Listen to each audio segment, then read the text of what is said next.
This is NHTV2, North Haven Government Television, a service of North Haven Community Television. The following program is brought to you through the support of the Town of North Haven.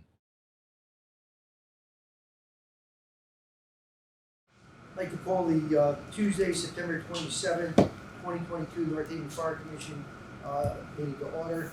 I'd like us to please stand for the Pledge of Allegiance. Pledge allegiance to the flag of the United States of America and to the republic for which it stands, one nation, under God, indivisible, with liberty and justice for all. Please remain standing for a moment of silence for our departed Fire Commissioner Joe Capucci.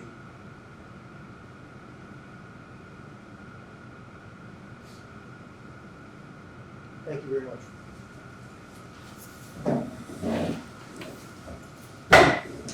Before we get started with the agenda, I'd just like to say a few words about Commissioner Capucci.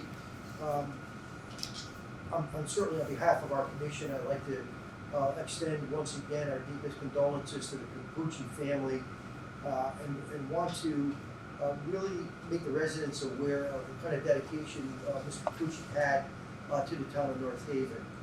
As a volunteer commissioner, he was a commissioner in a couple of different commissions in town. He was a town employee working at I believe it was the recycling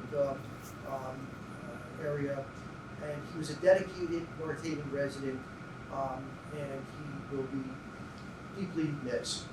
Again, I certainly want to thank his family for all of their support, for Joe to do what he did for our town and his contribution to our commission. Thank you. Appreciate that. I'd like to move into our agenda for today and ask for approval of the minutes of the August 23rd, 2022 and August 25th, 2022 meetings. So, do I hear a second? Any question on the motion? All in favor? Aye. Opposed? So moved. Chief's report. Good evening all. Chief's report will start with alarms as we normally do. So alarms at this point, 2021, we are at 3,477 alarms. Alarms as we sit here today, we're at 3,845. It's an increase of about 368 alarms.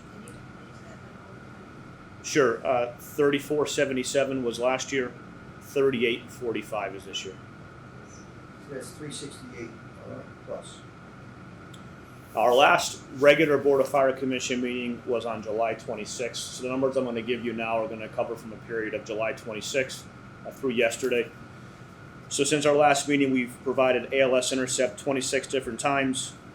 We've had 28 responses to the highway, 195 incidents in which just an ambulance responded with no fire department assistance. 55% of our calls were EMS related. Approximately 888 incidents since our last meeting, 231 of which were overlapping, which is 26%. And one thing I wanted to mention on the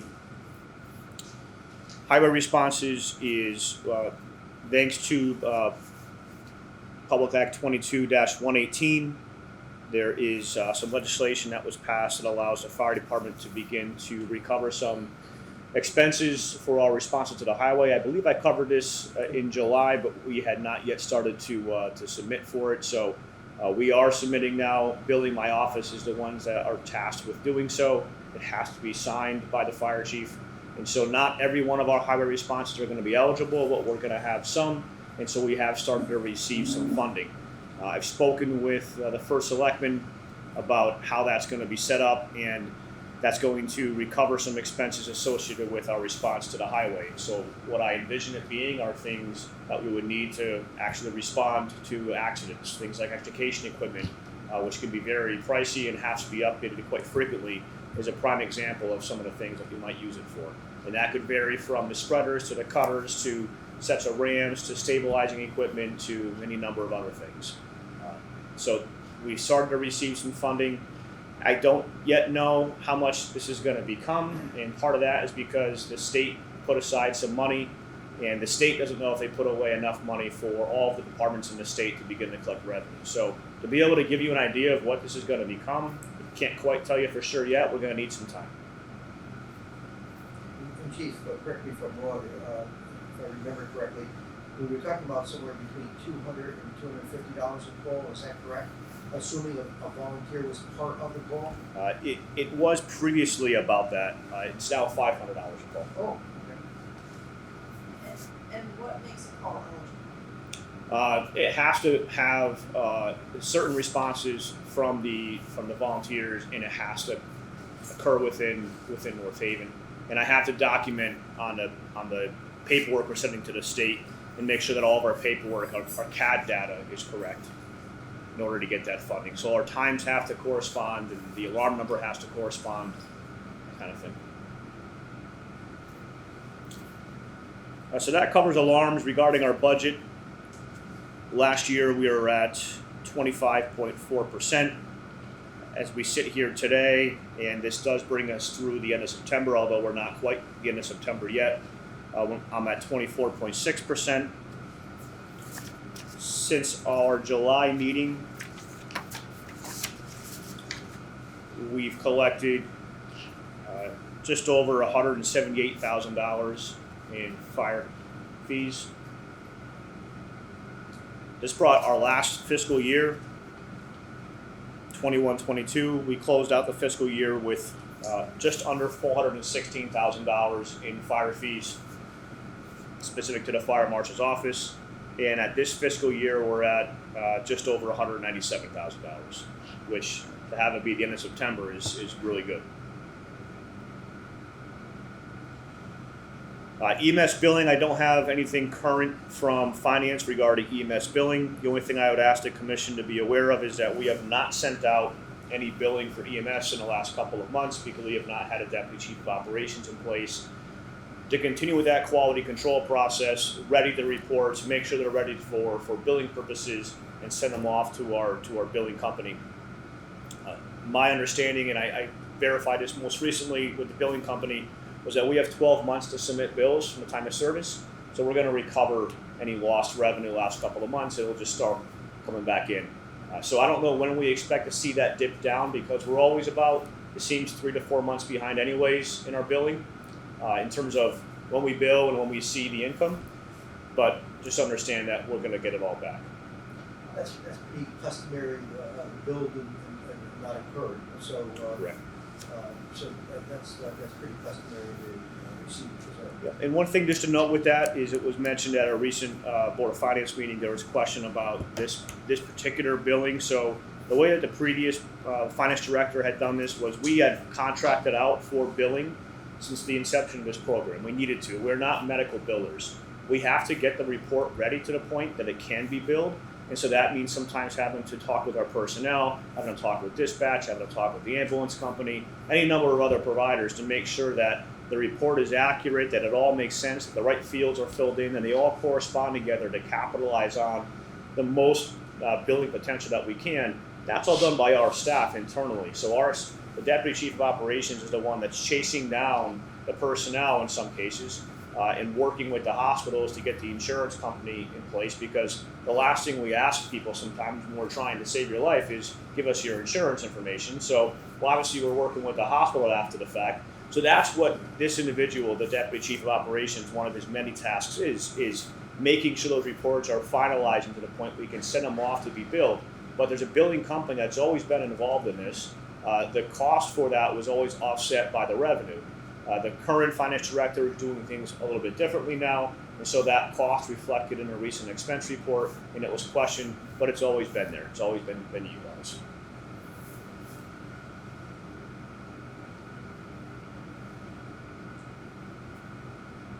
Otherwise, I wanted to mention our staffing impact that we have right now. So at the July meeting, I have record here that we discussed some long-term absences for some personnel, which we can cover in detail further under executive session. But I did want to mention that we at this moment in time, and I hope it stays this way, I'm at full staff. I have nobody out on long-term injury or illness, but we did have just this calendar year alone, 4.5 months total of long-term injury or illness from 4 different members contributing to that. So just in 4.5 months, that contractual replacement staffing is $47,000 to cover that 4.5 months. So that contractual replacement staffing line is one of those lines that are just not completely within my control, and I can't accurately predict every year what's going to happen with it. But at this point in time, all the personnel are back. And that 4.5 months, was that from, because you started your fiscal year, right? Yeah, so that wasn't all this month. I'm sorry, I take that back. That was all this month. That's all this fiscal year. I take that back. Yeah. Okay. So 4.5 months total for the fiscal year. Yep. Right? Of persons that were out that we had to provide backup for. Okay. Because for each person that's out, you're considering it a month. Correct. Correct. Okay. Yeah. But most recently, they all came back to work, and so we hope that stays that way for the foreseeable future. That covers the budget. Regarding the fire marshal's office, you were provided with a July report. The July report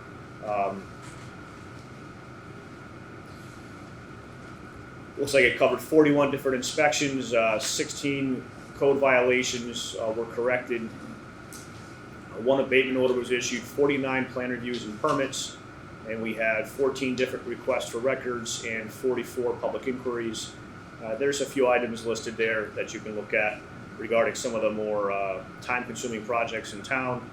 The August report is a little smaller because we had some change in staff taking place on the inspection side, but it looks like in total there were 59 public inquiries, 27 different requests, 25 and 30 inspections, and 10 different code violations which were corrected.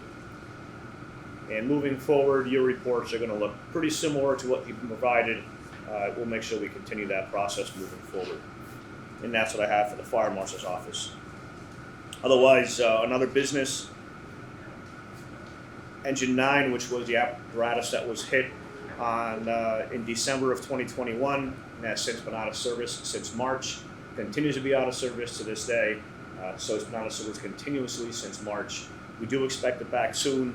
All the parts have finally arrived. It is in the paint shop and body work, and it should be getting back to us, I would hope, between now and our next meeting. And that's what I have for a chief's report. Any questions of the chief regarding his report? Can I just ask a couple of quick budget questions from the budget we got? There was an encumbrance that was $24,000 in total. Do you know what that, and I believe there was mention of this, the most recent last measure. I guess there was one that was 21,661. What line? Under building maintenance and repair. And I know you've talked about encumbrances in the past, that they've always been that the money is spent. It's on. Now, I don't think is it 21 altogether, or is it 21 for one single encumbrance? One single encumbrance. What page are you on, Jen, please? Let's see if I can find a page number on this. 7. 7, thank you. It's towards the bottom. And then it flows into the next page, and the total amount of encumbrances says 24,581. Yeah, it's $21,000 total in encumbrances. It's not one encumbrance. So is that money actually already spent, or is that the thing with the POs? It's the thing with the POs. Okay. Yeah. So it's not actual money that has been.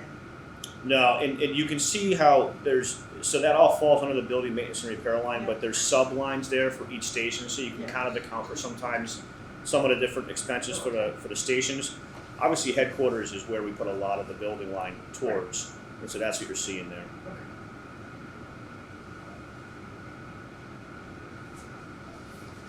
Any other questions of the chief regarding his report? Hearing none, we'll accept a motion to accept. Second? Second. All opposed? Approved. Correspondence. Chief, have you received any correspondence? Other than the day-to-day correspondence, I have not received anything. Any commissioners received any correspondence? Old business of the fire department. So nothing appears on your agenda, but I had a few things I was gonna reference. Please. Again, we haven't met since July, so there's been a few things that have taken place since our last regular meeting. One of which was obviously the budget year for last fiscal year closed. The fire department budget for last fiscal year was 3.2% overspent. That was $189,000, just over $189,000 over for the entire budget. There was some conversation at a Board of Finance meeting since our last July meeting in which there was some reference made about the fire department budget being over again. One of the things I wanted to make sure that I brought to the fire commission's attention was that contractual replacement staffing line. So again, that covers personnel that are out on sick, injured, vacation. You know, the vacation we can predict with very good accuracy because we know how much vacation time. The sick time is a little harder to predict, although you can usually get a pretty good average. And then the injury is really where we just have no idea. For example, last year alone, I had somebody out almost the entire fiscal year, with the exception of a couple of weeks. So that, of course, cannot be budgeted for. But when you look at just that contractual replacement staffing line, it was just over $262,000 overspent. 262? 262. So when the entire budget is 189, but that one line was 262, obviously that one line is what's throwing off the entire fire department budget, and I fully acknowledge that. Just there's not much that I can do. And there was a comment made during the meeting that, to the Board of Finance's knowledge, there was no COVID impact on last fiscal year's budget, and that's just quite honestly incorrect. And we've had conversations during executive session, obviously, about some of the staff that were still contending with COVID, quarantine issues that we had to deal with all last fiscal year. And when you add those up, because I was rather upset at that comment because I just thought it was foolish that there could be a comment made that COVID had no impact on the fire department last fiscal year, because it's just entirely inaccurate. We covered almost 100 shifts last year due directly to COVID. Either it was through quarantining of staff or it was from staff that actually contracted COVID.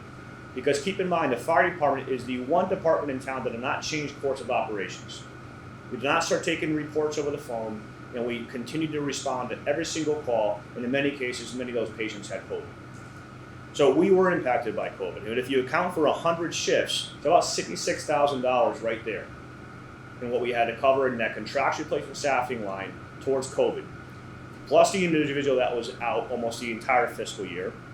Let's not forget Juneteenth had an impact on the fire department budget because I was not planning on another holiday. That had a line of about $30,000. We got back billed for building expenses for cleaning. That was the cleaning company did not bill us for the year prior. They realized it. They billed us for it the next fiscal year. That was $6,000. You know, when you look at some of these lines, they're just completely out of our control. You know, we do our best to make sure that we stagger out our maintenance to meet the needs of the apparatus and the equipment and the staff and the safety of the citizens. But there's going to be times that some of these lines are predictions, and that's all that they are, and particularly that contractual replacement staffing line. But to make a comment about you know, there being no COVID when I don't know how that would have been known, this commission is certainly aware of it. But then there was a comment made about if we can hold department heads responsible when they go over budget, and I just think that's pretty upsetting when, you know, that one line, if you really dig into the budget, it doesn't take much to look at, is the contributing line to why the budget is over. The other thing is, there's also revenue that's coming in to cover some of those things, correct? There is, yeah. So particularly on the injury, there's workers' comp coming in, correct, that we don't see in our budget. And was there any money left from some of the COVID money or any of FEMA grants in 2021? Not that was applied to the fire department budget. And the other thing is, I think if they're talking about holding department heads accountable, then they have to make sure that they deal with all department budgets the same. So if they're gonna have some departments that they put grants and income into the budget to offset the expenses, then they have to do that for every department. So they are doing that for the fire department, they're doing, not for the fire department, for the police department, they are doing that for public works. So you'll see negative numbers coming in because they're taking revenue and they're minusing out their lines. If you minus out some of the lines, where revenue is coming in, your Sure. budget wouldn't be over, so I think that, we just have to continue to push that they're not recording budgets the same, but yet they're expecting, that everyone's gonna be in budget even though they're not counting the revenue and the offsets to things like workman's comp, things like that, any kind of grants. And there was definitely, COVID money that came to the town in general to cover things. Sure it was, and we continue to staff as many firefighters as we need to run the shifts right now. 10 is what we staff it with, 10 is what we need to operate at the operational level we've all agreed to, particularly the fire commission has agreed to. We don't have any extra, so every time somebody's out, it's overtime. Now, there's plans in place this fiscal year to bring on 2 additional firefighters to begin to offset that and get 2 shifts to 11, that will run down to 10. But even with that, that's a mid-fiscal year hire. We'll hire in January, they'll go to the academy, we won't begin to see any fiscal savings from that until next fiscal year. Jen, you're exactly correct. When you look at year-to-date in fees, $197,000, which was not applied, as a credit, if you will. And the truth of the matter is, the chief on an annual basis during the budget cycle presents before the Board of Finance, including myself. If the Board of Finance appropriately financed the budget as requested by the chief, we wouldn't be in this situation. And the chief clearly articulated that we have no control over the contractual obligations. I mean, they are what they are. So, for having persons out for what was it, 47? I really know that. God, I lost my note here. You're talking about year to date? Yeah, 40.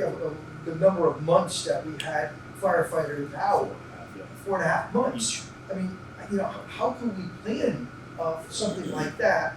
And when you look at the numbers, if it was $262,000 overspent, you're looking at on the contractual side, you're looking basically at $72,000 of our actual budget that was over, of which $30,000 was for the June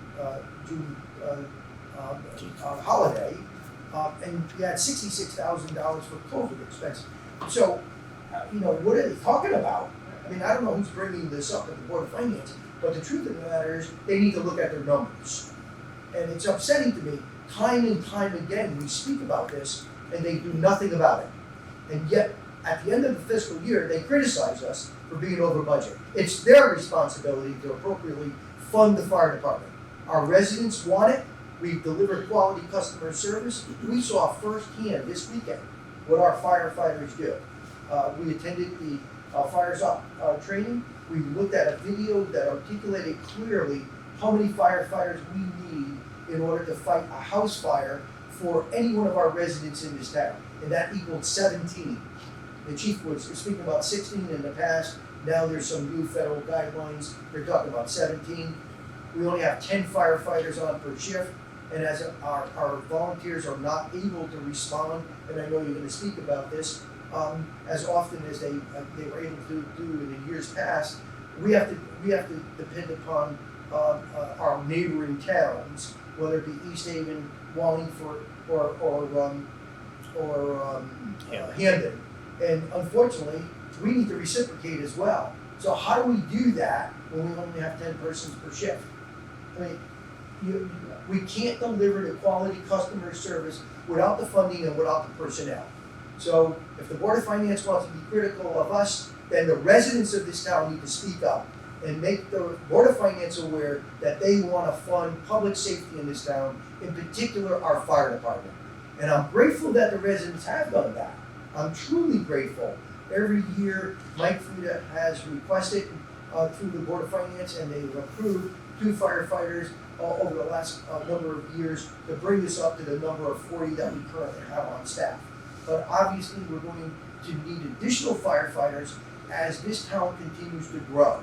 When you look at economic development, when you look at the size of the apartment houses that are being built on Washington Avenue and throughout the town, We obviously are having more call volume this year than we did last year, and we're gonna expect more call volume next year, in comparison to this year. How do we do this with what we have? So we need to make sure that when we present at the Board of Finance, during this budget cycle coming in, they listen to what the chief is proposing, and they clearly need to understand we have no control over the contractual line. If they keep on holding our feet to the fire on that, shame on them.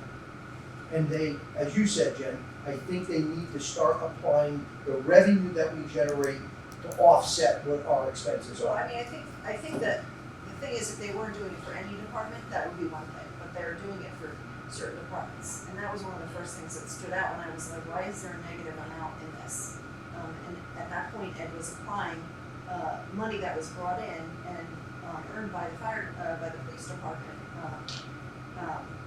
when they were, when they make the money, they bill for certain things. Yeah. So if you're gonna do that for one department, you need to do it for another, and then it came across, most recently that also happens for public works, when they get grant money to pay for some of their, their vehicles that need to be fixed or replaced. So again, it makes sense when you're looking at the fire department budget to look at it as a whole piece and not just expenditures. It doesn't make sense to do that, so.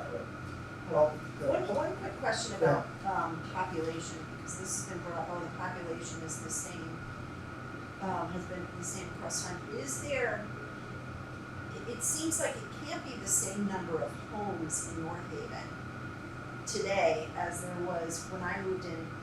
I moved here 16 years ago, because we've got new developments that have big houses, that weren't there before. We've got apartment complexes that weren't there before. So how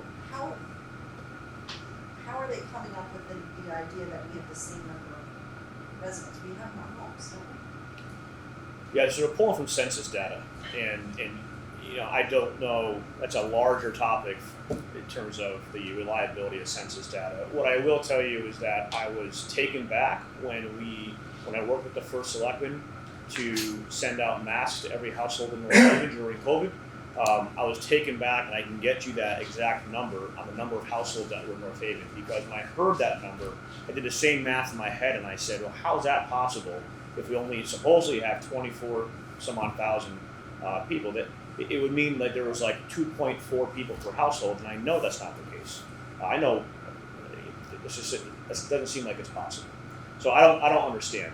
Well, so if you're renting someplace, you may not have filled out the census board to be a resident Right. of North Haven. I thought that might be something to do with it. Sure. But it would seem like we should be looking at how many, I'm sure we could get information from from one of the town offices on how many households there were, 15, 20 years ago compared to Sure. how many households they are today, because that's really the important Yeah, thing. I mean, It's not the number of people. You'll hear the argument that the family size has gone down, but I know that right now our schools are seeing an increase in population, quite substantial increase, and the only thing that I just, and the population is a great metric to look at, but the population and density and square miles and everything else, those are all just predicators for anticipated call volume.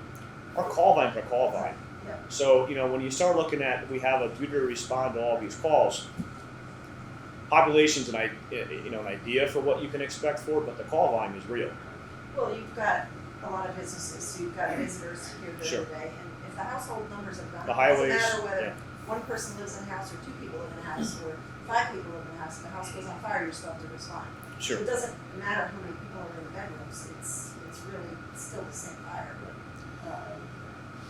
The one thing I'll say about the budget in closing, at least on my part, is there seems to be some discussion about the amount of money that firefighters make when you divide the overtime and the number of staff.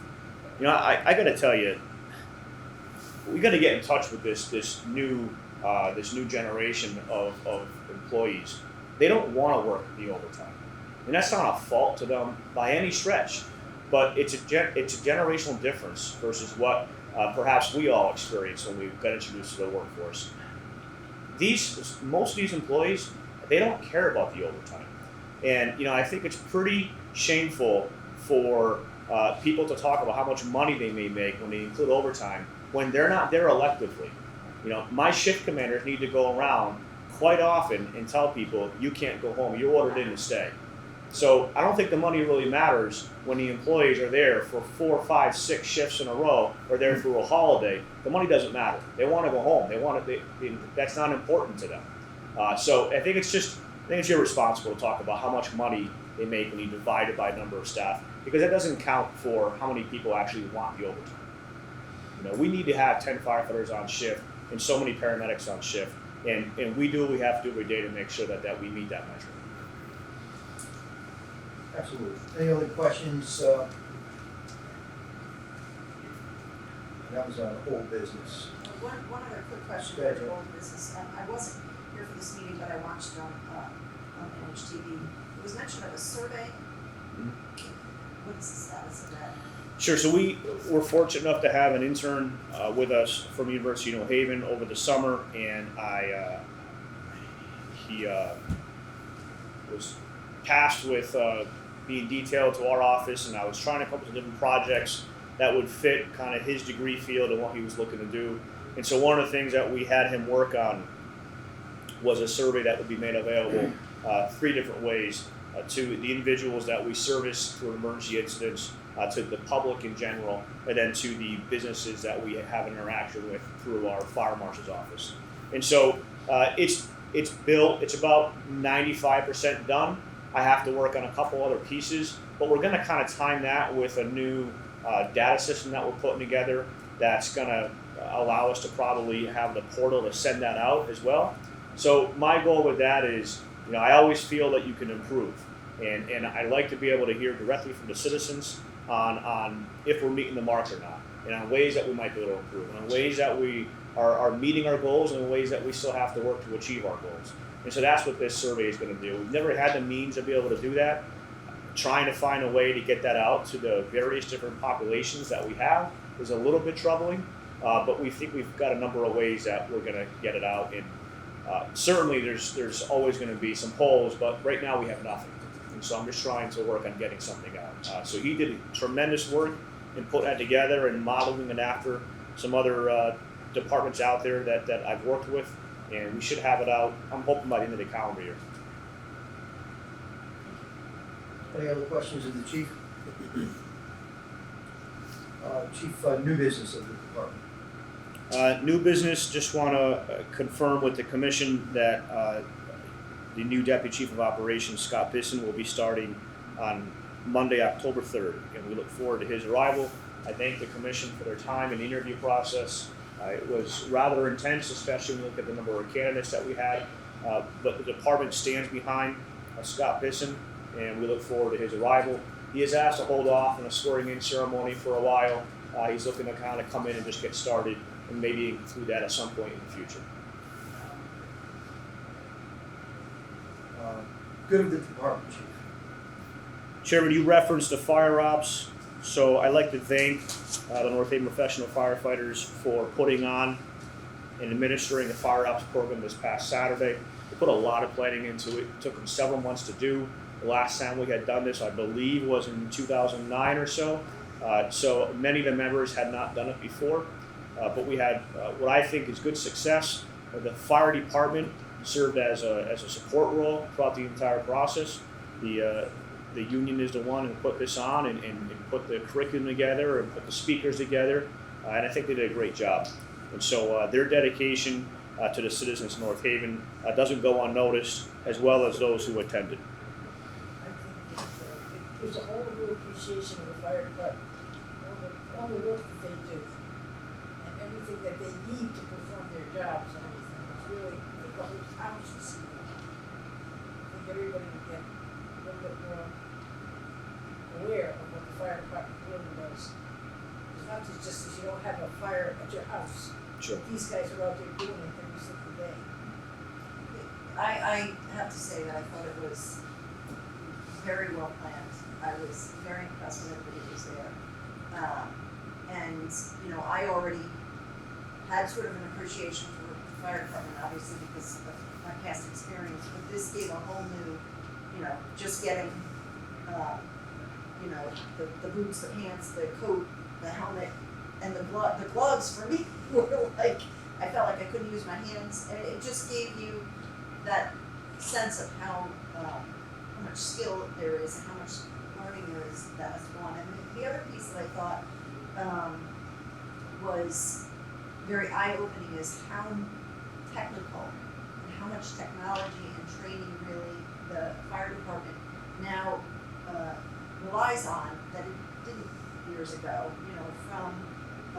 From the tanks that beep when you don't move, to being able to find someone if they're in a fire, to there was technology that helped you know whether you had enough air in your tank. It was very eye-opening in terms of the amount of training and expertise that goes into being a firefighter amongst all the different functions of the fire department. So I really appreciate all the time and effort that you put into planning that. And I thought the PowerPoint presentation was great. I'm getting a new couch.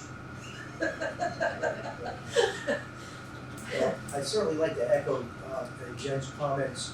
And I want to thank each of the participants that spent their Saturday from 9 a.m. until 2:30 in the afternoon. And certainly the professional firefighters for doing a marvelous job. The day started, as Jen indicated, with a PowerPoint presentation that really showed us a comparison between old furniture and new furniture, and how swiftly new furniture burns in comparison to older furniture, and how a fire doubles every minute that it started. We started the day by putting equipment on, pants, coats, gloves that Jen mentioned, getting measured up for what we need, boots, and ultimately masks and a tank to put on your back. And those of us who are not firefighters always knew that was the equipment that they wore, but we didn't have an appreciation for the weight of it and the heat that it generates. Very, very heavy and warm. The first exercise was to break through a steel door to gain access into a building. Then we went into a building that had smoke that was so thick you couldn't see your hand in front of your face. You had to drop to your knees and climb up to a second story on your hands and knees, pulling an axe with your partner, looking for a victim. And we were paired with a professional firefighter who had this sensor that would be able to find people in a fire. We were able to retrieve this victim, and who weighed 180 pounds, and to pull this person over to a window to hand it to a firefighter who was on a ladder. And then we had to find our way back down the stairs. It was just mind-boggling. I got a little claustrophobic, to be honest, with that. Then our next exercise was for an accident, and there was a trapped victim in a car, and where we actually learned how they stabilize a car by debilitating the tires, or puncturing the tires, putting the stabilizer under there, breaking a window with a little item like this here that breaks the window in a split second, which was really mind-boggling. And then how paramedics climbs through a window to stabilize the patient in order for the firefighter to use an 80-pound, I repeat, 80-pound claw in order to, first of all, what is it called? Jaws of life. Get a door open, and then you had to cut the door hinges off. And all of that takes time while the paramedic is working simultaneously on the patient who's trapped in the car. Very strenuous, and you need to be in great shape to do this. I personally experienced doing it. It was really not an easy task. Then we went over to a victim that was a victim of a heart attack, and our paramedics were, just absolutely professional. 4 or 5 bags of medication and IV solution and devices to check their heart and their oxygen level and their blood pressure, and doing CPR on that person in an attempt to bring them back to life was exhausting. We did it manually, and then they came up with the device that we have that automatically does the heart suppressions, where the paramedic is able to work on the person and really focus on trying to revive this person. It was absolutely amazing as to the skill and expertise and education that these firefighters have, and I agree with you, Jen. I said to the chief, I was just so impressed with our youth of our department and the skill and education and the expertise that they have. We then went over to fire headquarters to a fire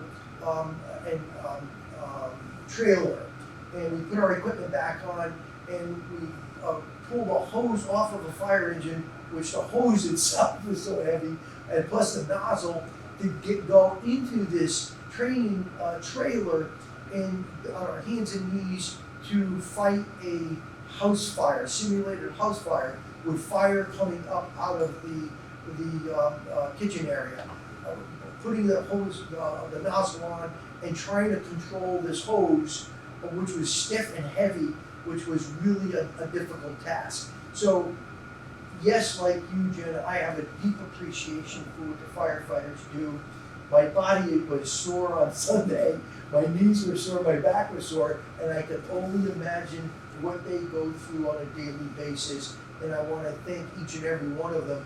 And I said this more than once on Saturday. They absolutely do God's work. They are helping people at their greatest time of need. And I, as the chairman of this commission, and I'm sure those of us that attended this training, are deeply appreciative of what they do and the chosen field that they chose. So thank you to the professional firefighters for putting it on, for the professionalism that they showed, and for the organization of that. And thank you for the firefighters who come out every day to support our residents, business owners, and visitors of our town. Thank you. Any other comments? The only other thing I'd say is that video that looked at natural material versus synthetic material. I don't know if that's something that could be posted on the website, because I never realized that there was a difference in the material and the safety. And I probably would have made a different choice had I known. And then the other thing that came out was we had a discussion on the CO2 and fire detector, the fire detectors in your homes, the fact that even if you check your battery, they expire in a certain period of time. Right. That's also something else I didn't know, so I wonder if there's any way we can post that somewhere on the Facebook page or something, just for people to know that that's the case. I know October is Fire Prevention Month, and I spoke with our deputy chief, who already has a very robust schedule of presentations to the schools, senior center. Actually, they're coming to our community as well to really talk about fire prevention. And you're right, the smoke detectors that we have in our homes, we don't only need to replace the batteries, you need to pull the whole unit down, because they do have an expiration date on them. And many of our residents have expired or non-working fire protection in their home. And if they don't have any, and if they're expired, please let us know. My understanding is that we have some detectors that are available, and I know that when our firefighters go to a home, that's something that they always look up to make sure that there is a fire, some kind of fire protection or smoke detector, and they would pull it down to take a look at the age of that particular detector. Our folks do a marvelous job trying to protect our residents, so we need to be cautious in that regard. It's really life-saving. And I know, Jen, you say this all the time. You had first-hand experience Yes. in doing this, so and I can tell the passion that you have about this because of that. So My fire alarm melted off my ceiling, so it was not. I don't know how old it was. I lived in an apartment. So anyway, I but don't thank think that the people in town really get the idea of what actually goes on. Like smoke detectors and things like that. That video is incredible. really was very informative, and I think if everybody saw that video, it's just, Sure. getting some information out there. We'll see if we can make it available. Yeah. Well, again, thanks to all. Chief, anything else from good of the department? I just wanted to, a couple other things. The CERT team, bring to the awareness of this commission, the CERT team has been doing incredible work all summer. You've seen them at every concert, the North Haven Fair, road races, a number of other events. So they are doing a great job. They're probably sitting at around 30 to 40 of active CERT members right now, which is phenomenal to see. They'll have another class in the fall, and we're just thankful for them. They're helping with the police and with fire in terms of traffic and maintaining a presence at a number of events. Otherwise, I have notification to the commission that Captain David O'Beer will be retiring. He's provided 38 years of service to the North Haven Fire Department, and he'll be retiring at the end of this month. We wish him well and be involved in some events this coming week for him that we'll be having. Otherwise, I've got just a quick note on the status of the volunteers in North Haven. We haven't talked about that in a few months, and I had some time to be able to go through some numbers.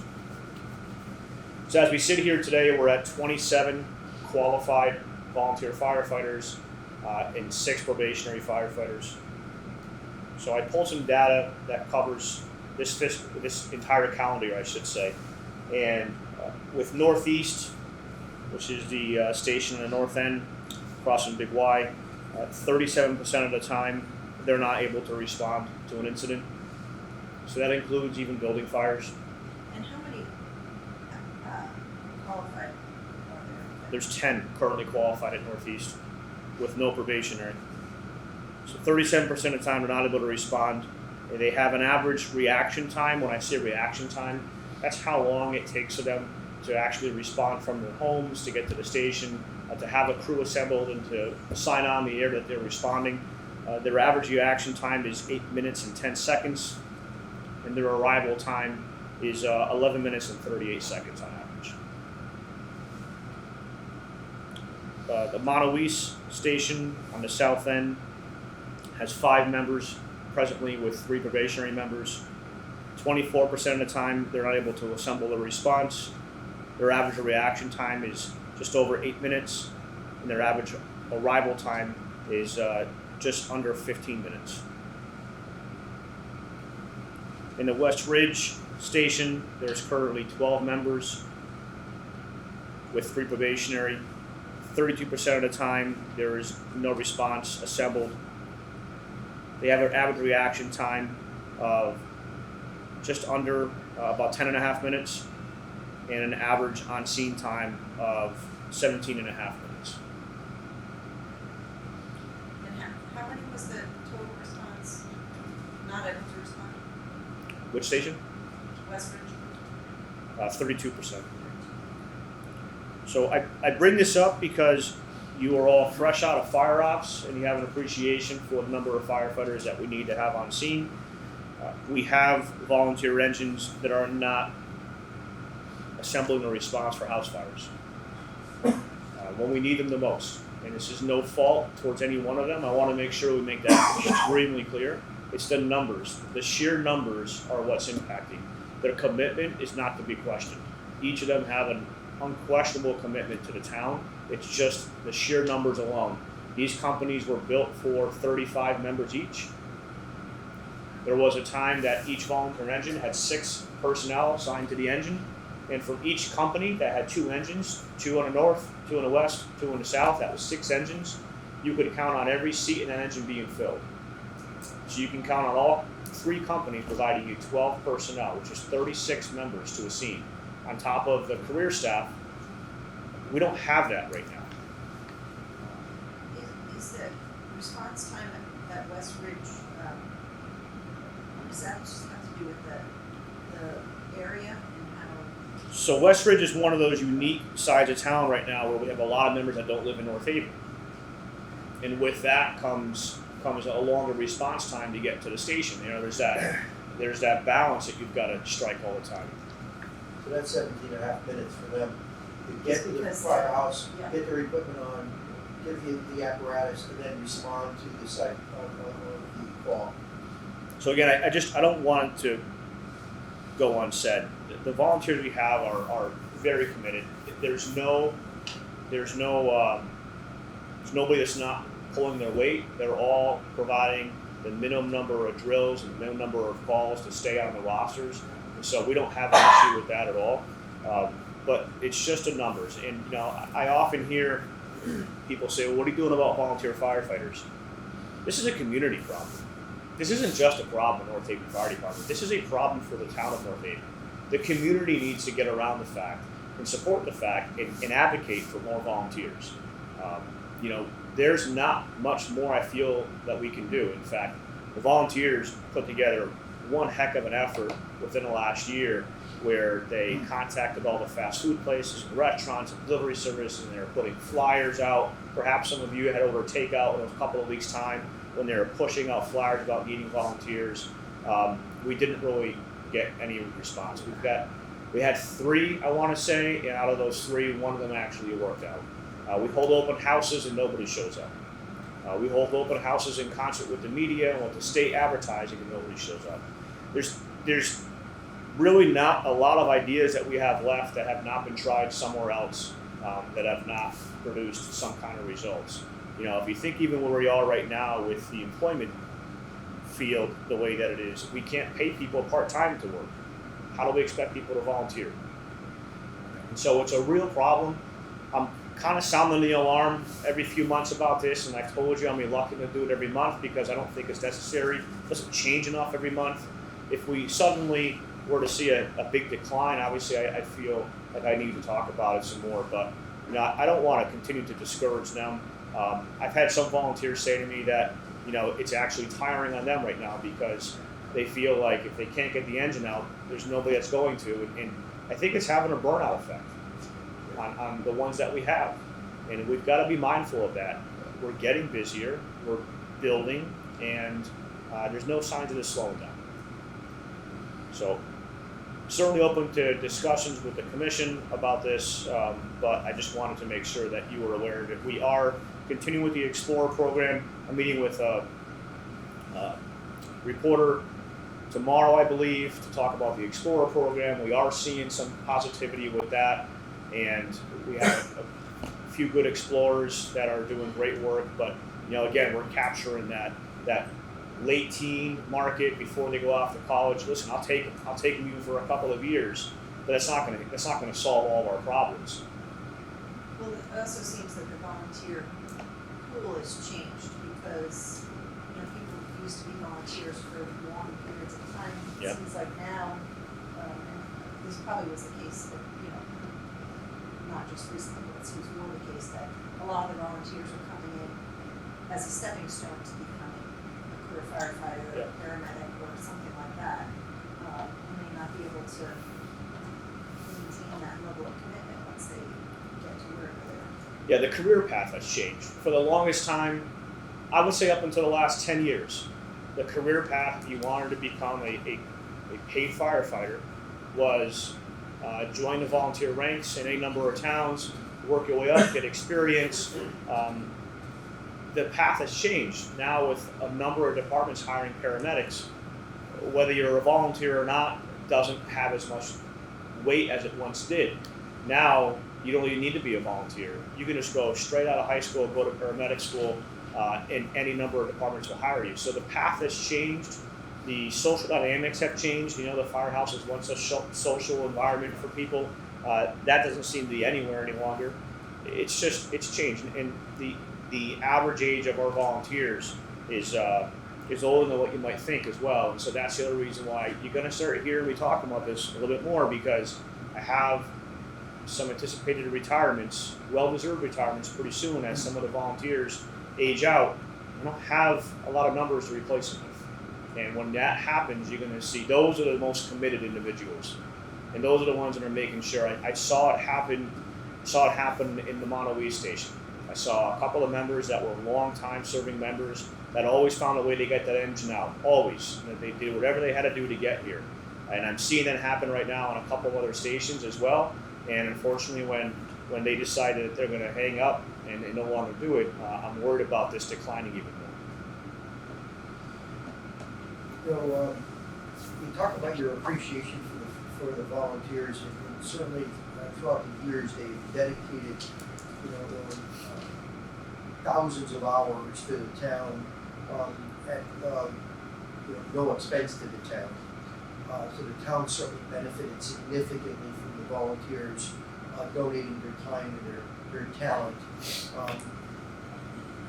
The fire service has changed dramatically since, you know, the beginning of the volunteer fire service, and now that we're looking at 27 qualified volunteers, to me, it really magnifies the urgency to continue to bring full-time firefighters on board in order for us to perform at the level of safety for our firefighters and efficiency and protection for the property and our residents. In the video that we saw demonstrated that we need 17 firefighters for a simple house fire without a basement. And many of our homes in town meet that criteria, and yet we have 10 on staff. So once again, I believe we're going to present to the Board of Finance the need to continue to bring additional firefighters on board in order to accomplish the goal that we're committed to accomplish, and that is to protect the public. And as this volunteer ring continues to dwindle, and again, no fault of theirs, whether it be aging out and retiring, or persons working, you know, out of town and not able to come, not willing to get up in the middle of the night as a volunteer to run out to a firehouse to put their equipment on and get on a truck and spend 5 hours at a fire and go home, take a shower, get dressed, and go to work. I mean, not a lot of folks are willing to do that anymore. So I think we need to be willing as a town to underwrite the cost of public safety. And it's an expense.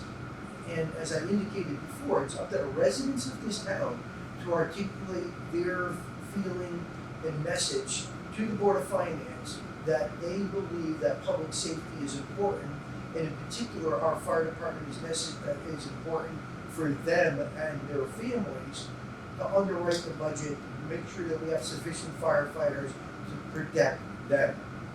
That's what this is all about.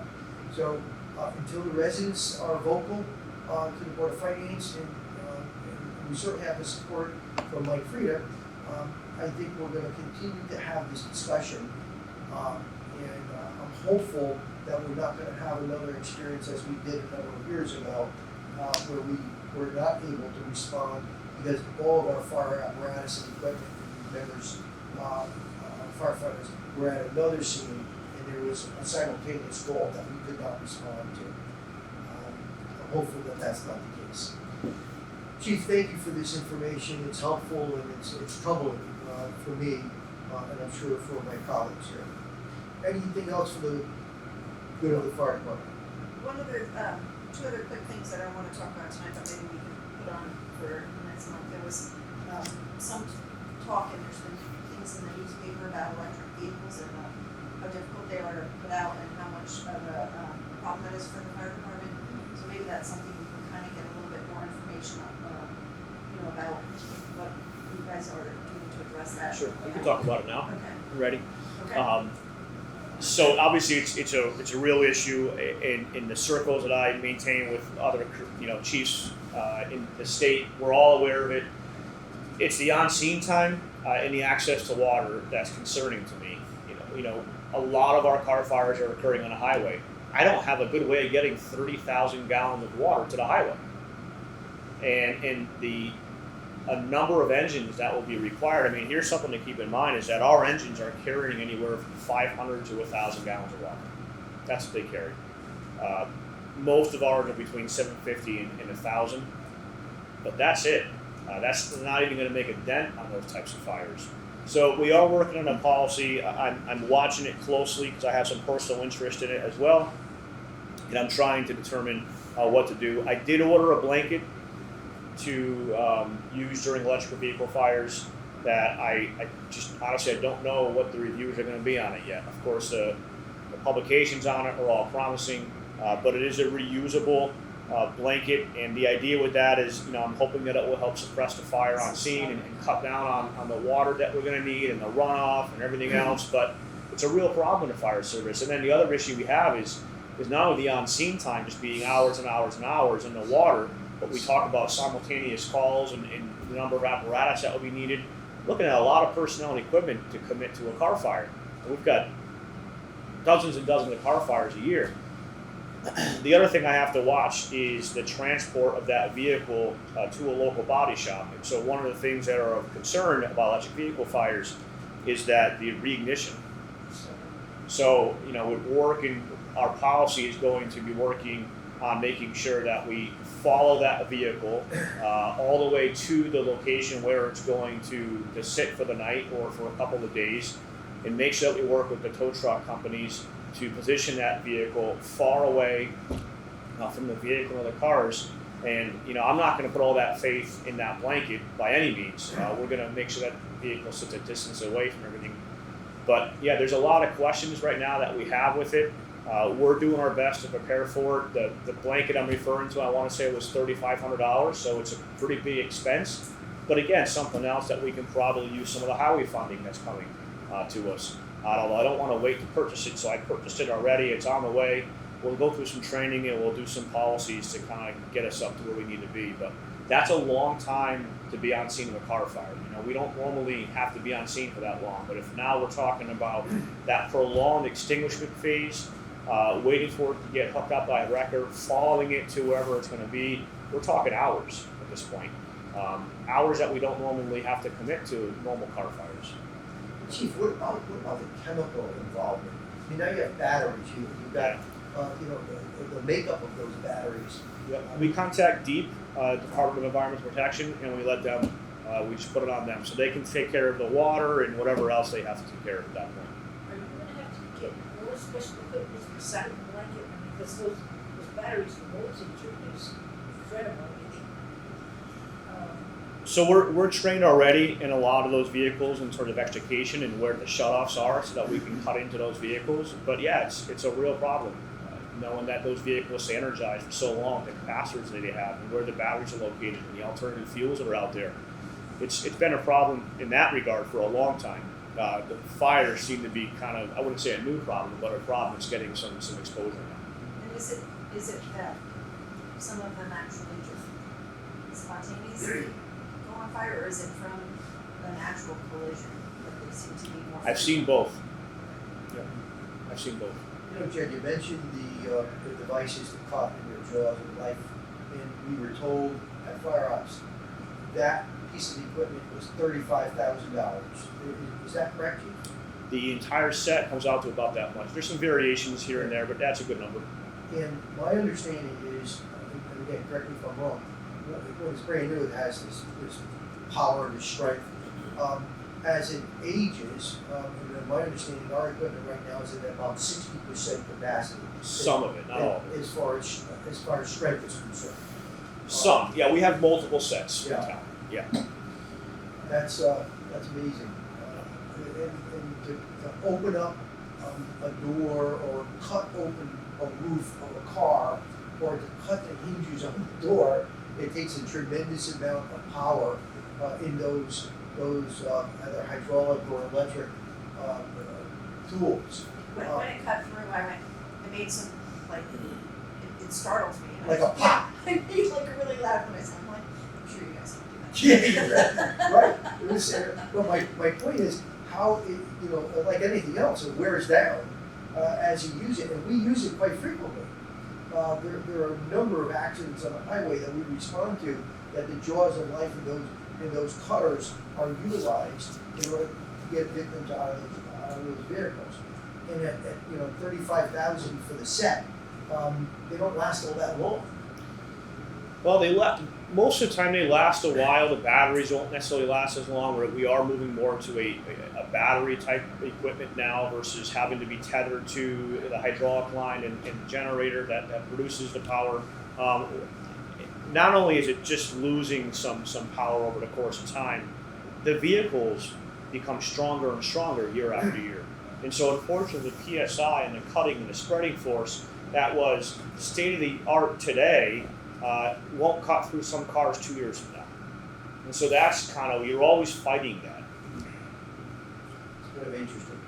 Anyway, Chief, anything else regarding the good of the department? No, that's it. Hearing none, I'll ask for public comments, and we have no one in our audience tonight. I'll entertain a motion to move into executive session. Hear a second? All in favor? So moved. I'd like to reconvene the Tuesday, September 27th, 2022 North Haven Fire Commission meeting to order. We have a couple of motions to make. Commissioner Mulder. Make a motion to accept Ava Ledoux Barber and David Cohn as probationary members of West Ridge Company 3 effective immediately. Do I hear a second to the motion? Second. Any questions on the motion? All in favor? Aye. Opposed? So moved. I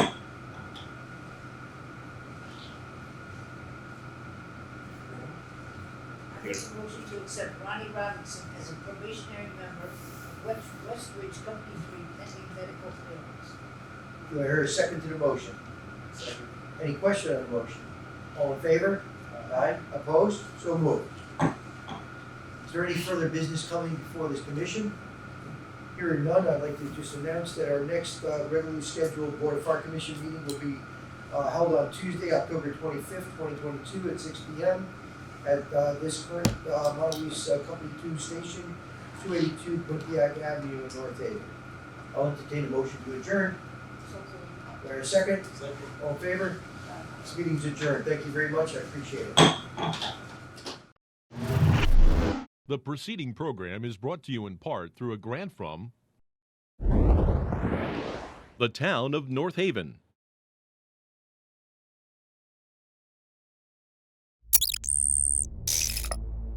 Watch town meetings or other videos on demand at nhtv.com.